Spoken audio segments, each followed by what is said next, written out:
আমরা ফজরের পরে আমাদের জুলাই বিপ্লবের এক শহীদ তার কবর জিয়ারতের মাধ্যমে আমরা আমাদের প্রথম কার্যক্রম শুরু করেছি। নির্বাচনী পরিবেশ নিয়ে আমরা সংখ্যা প্রকাশ করছি।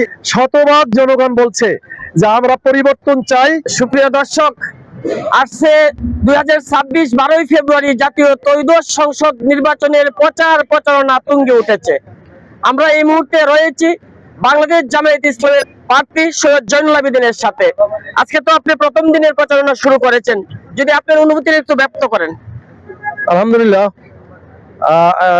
ত্রয়োদশ জাতীয় সংসদ নির্বাচনের আজকে থেকে আনুষ্ঠানিকভাবে প্রচারণা শুরু হয়েছে। আমরা ফজরের পরে আমাদের জুলাই বিপ্লবের এক শহীদ তার কবর জিয়ারতের মাধ্যমে আমরা আমাদের প্রথম কার্যক্রম শুরু করেছি। এরপরে শহীদ পরিবারের সদস্যদের সাথে আমরা মত বিনিময় করেছি।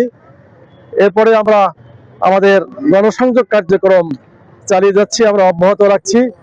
আমরা কিছুটা শঙ্কিত, কারণ বিভিন্ন জায়গায় দেশের আমরা দেখছি যে প্রচারণার ক্ষেত্রে বাধা বিঘ্ন শুরু হয়েছে, যেটা ছিল আমাদের জন্য অপ্রত্যাশিত।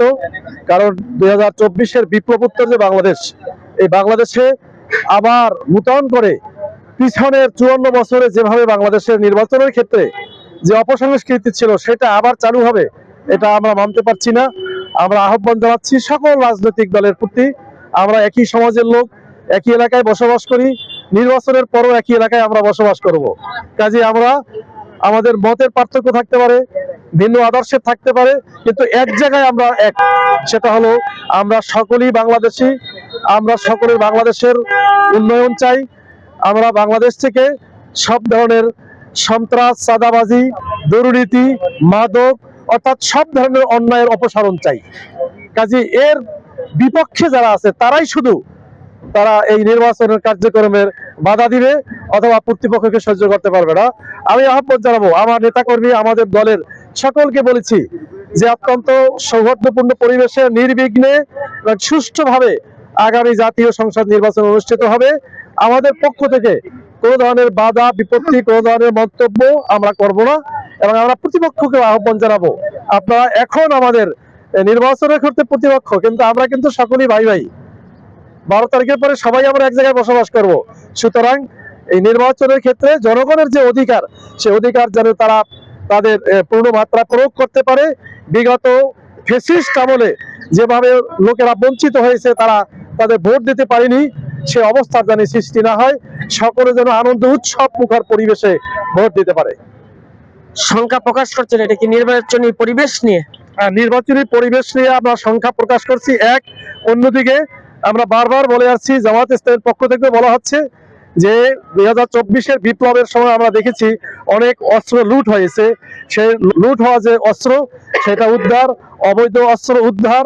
এরপরে সন্ত্রাসী যারা আছে, যারা নির্বাচনের ক্ষেত্রে নানা ধরনের মানে পরিবেশ সৃষ্টি করার মাধ্যমে বিঘ্ন সৃষ্টি করতে পারে, তাদেরকে আইনের আওতায় নিয়ে আসা।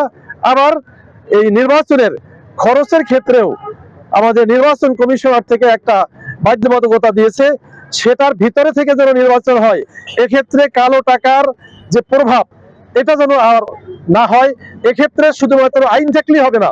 আমি নির্বাচন কমিশনার সহ সংশ্লিষ্ট কর্তৃপক্ষকে বলবো, শুধুমাত্র আইন কাগজে কলমে লেখার জিনিস না, এটা বাস্তবায়নের জিনিস। এটা বাস্তবায়নের জন্য আপনাদের ভূমিকা আমরা দেখতে চাই। প্রচারণার প্রথম দিনে কোন কোন জায়গায় আপনি আজকে প্রচারণা করলেন?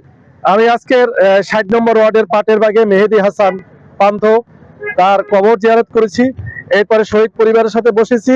এরপর শনিয়াখার থেকে শুরু করে আপনার গোয়ালবাড়ি মোড় হয়ে কুদের বাজার, এরপরে মুরাদপুর মাদ্রাসা রোড হয়ে আমরা ধোলাই পেরে গিয়েছি, এবং এক পর্যায়ে মীর হাজিরবাগ এর মাধ্যমে আমাদের প্রথম পর্ব শেষ করেছি।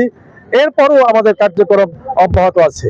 দীর্ঘ 17 বছর পর জামায়াত ইসলামী এই প্রকাশ্যে প্রচারণা শুরু করছেন, জনগণের কেমন সাড়া পাচ্ছেন?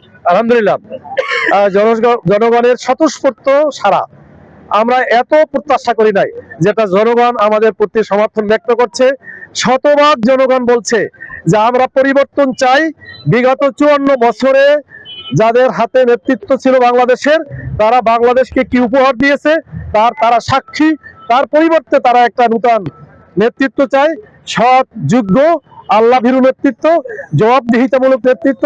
এবং তারা সর্বশেষ যে কথাটা বলে যে আমরা ইতিমধ্যে জামায়াতে ইসলামী এবং দাঁড়িপাল্লাকেই বেছে নিয়েছি, আলহামদুলিল্লাহ।